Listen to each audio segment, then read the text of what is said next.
Hi! I've been accused of not having a face in this channel yet, so I got a selfie stick out of storage so that we could start having both of us more. And I even put a little lipstick on, even though I'm not even really wearing makeup anymore, which is ridiculous. But why would I wear makeup out here for all this land? And I don't go anywhere hardly.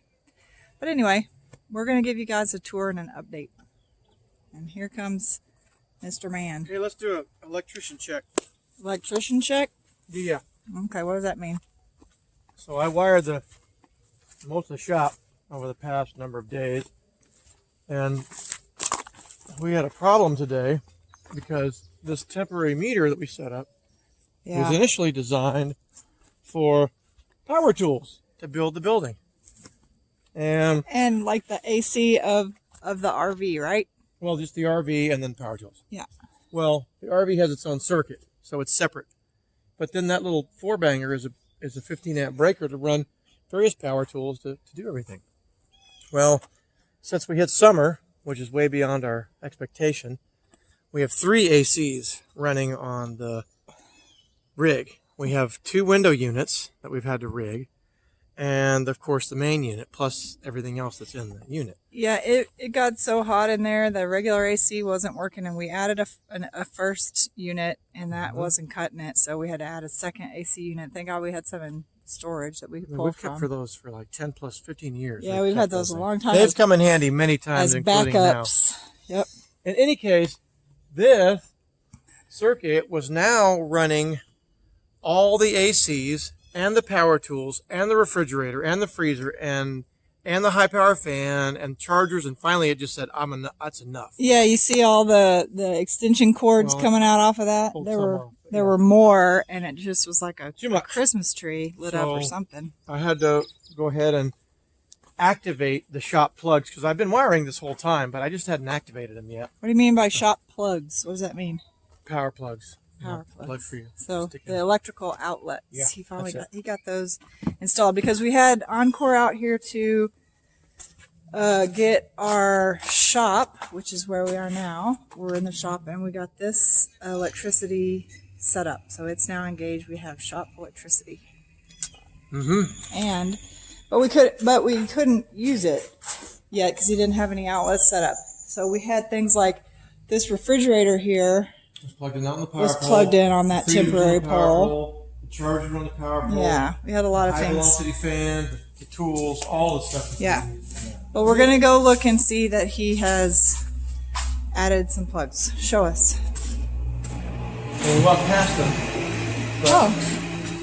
Ooh. We're at them in series, and I've got a cool cover for this too. That's great. It kind of matches this galvanized. Let me see that one. Ah, sorry, I can't figure out this selfie stick. Okay, there's that. Cover. That's nice. Can you see it? Am I even showing it? Then we'll go over it. Okay. Ooh, like a silver cover. Yeah. That's cool. Yeah, I thought that'd be kind of more unique as opposed to just stupid white plug. Oh, I can't do the selfie stick this way. It's terrible. Okay, anyway, go ahead. It's fine. I can see it. Yeah, it's great. Okay, so yeah, anyway, the 2 circuits that we turned on the main breaker are these 2 circuits. This is the left side of the shop. On that side, this is the right side. So this right circuit is powering this plug, which is powering the charger and the tools, the radio, and the air compressor. We're running this freezer here. And we also got the plug for the washing machine. Oh, I'm excited about this because instead of going to the laundromat,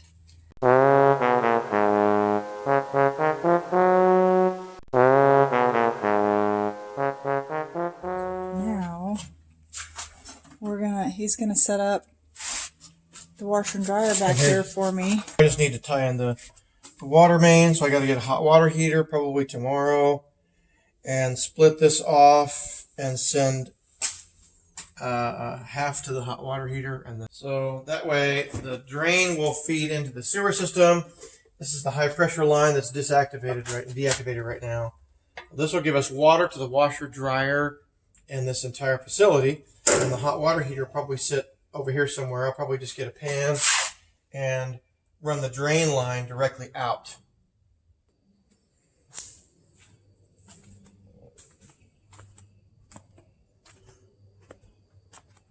They burn 0.23 kilowatts. That's Okay. how power that stuff up. Okay. Oh, here's a good thing with like the sun going down, but I don't want this trash to be in here.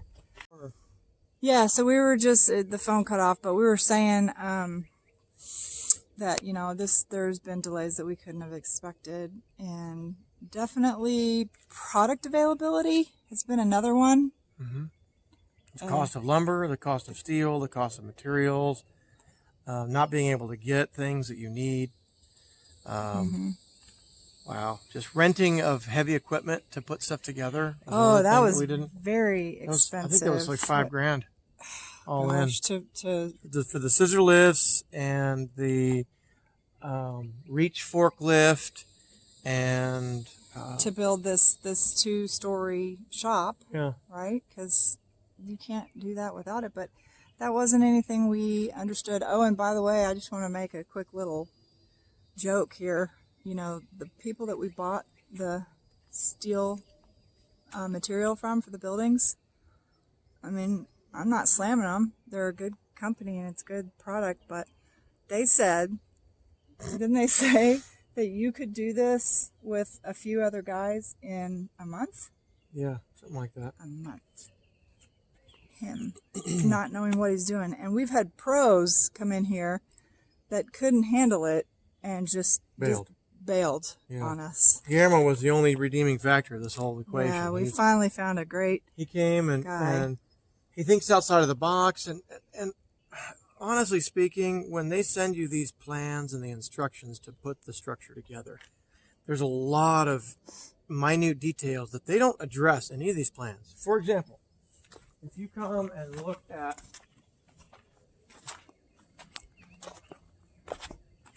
like this here.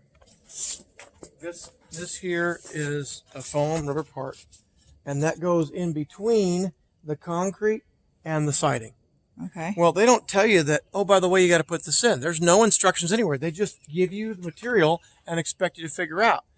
It's not just that. There's all kinds of these minor details that they don't tell you. And between me and Guillermo, we're able to figure out all these things to make it work, but they don't tell you that. That's just, you learn as you go. It's kind of trial by fire sort of thing. Well, which is another thing that happens to delay what we're doing, because like they didn't get the insulation put on inside the shop, but we need the insulation because we're in Texas and it's hot. So now he's gonna have to wait and kind of go retrofit it back in. So the shop will really not even be done until the house is further along. Right.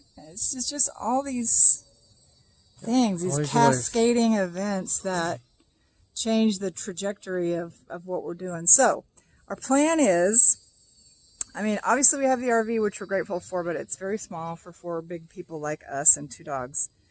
So we'll stay in it as long as we need to. We're glad we have it, but our hope is to get the shop done so that we can at least kind of spread out a little bit more, and there'll be a good bathroom in there and a good shower where there's elbow room. I'm hoping in 2 weeks that it's foamed and we get our head units from China or wherever the heck they're coming from. And we've got a full-size shower, full-size bathroom, full-size kitchen. Yeah, but you're going to have to do all the office. flooring. You're going to have to drywall the walls. It won't take me that terribly long to do the that. tile in the bathroom. No, I'm not doing that. That's somebody else. That's Guillermo and I are going to work on that deal. But then we're waiting on Guillermo to show up, and sometimes he doesn't. And no offense to him, he's great, but I mean, it's hot, so I'm sure he needs some breaks and stuff. But you know, there's just been a lot of different delays and a lot of things that are going on that are kind of frustrating and sometimes disappointing. But we have the hope and the joy of the promises from God that we are counting on. And I'm not being sarcastic. Yeah, but it sounds like you are. He sent us out here. And so we're trusting that this is the path. It is. That he's got us on. And it gives us the endurance and the strength. We'll be fine. We'll be do good. It. Yeah. I mean, every day I get up and I hit it till about 5 or 6 o'clock, and then I'm done. I'm I still have the energy, but I don't want to burn out. Yeah. I've got months and months of work ahead of me. Yeah. So I just set myself reasonable tasks for that day, and I try and accomplish those tasks. Yeah. And if I get them done, it's a win. If I don't, I punt and I get it the next day. Mm-hmm. Or whatever. Yeah. Oh, and lots of trips to Lowe's. I got to experience what happens when he goes to Lowe's, because he'll get back and I'll say, "What in the world took you so long? You just had to go get like 2 things." And I went with him not too long ago To get the pipe cut. We had to get the pipe cut for the stair. the pipe cut. We were sitting, and we were there for an hour and a half. Mm-hmm. Because one thing after another happens, and somebody's new and didn't know how to use it, and the other guy's going on lunch, so he's going to teach him how to use it and then leave. And so then it breaks, and they can't. Oh, it was just a nightmare. And and like I said, we're out here in Tyler where things are just kind of slower, and people just aren't in this busy, fast-paced rush as much as like they are in the Dallas area, which in a lot of ways is charming and sweet, except when you're at Lowe's and you just want your pipe cut and to leave, and then it's not. Mm-hmm. Yeah. Right? Right. So, But it's okay. It's part of the yeah. process. This is a journey. On a lot of these videos, I keep adding little comments on there at the end, like, thanks for joining us on our journey. And this really is a journey. And so we're having our ups and our downs, our goods and our bads, and we're trying to keep you posted on the kinds of things that we're going through. I hope it's at least a little fun to watch. Don't need to go to Mars. Yeah, you don't have to go to Mars. You don't Just need come to to Tyler. dream about what it would be like Spend to a week live with on us. You'll see Mars. exactly what it's like on Mars. And only you're not having to fight with oxygen issues. If that was a case with us, I think we would have already been on a spaceship back. Yeah, and don't wear white shoes if you come out Yeah. here. Note to self, because everything gets dirty and kind of this reddish tint to it. So yeah, we're buying shoes on the regular out here. Anyway, Live up. it's fun though. All right. Okay, bye. Peace.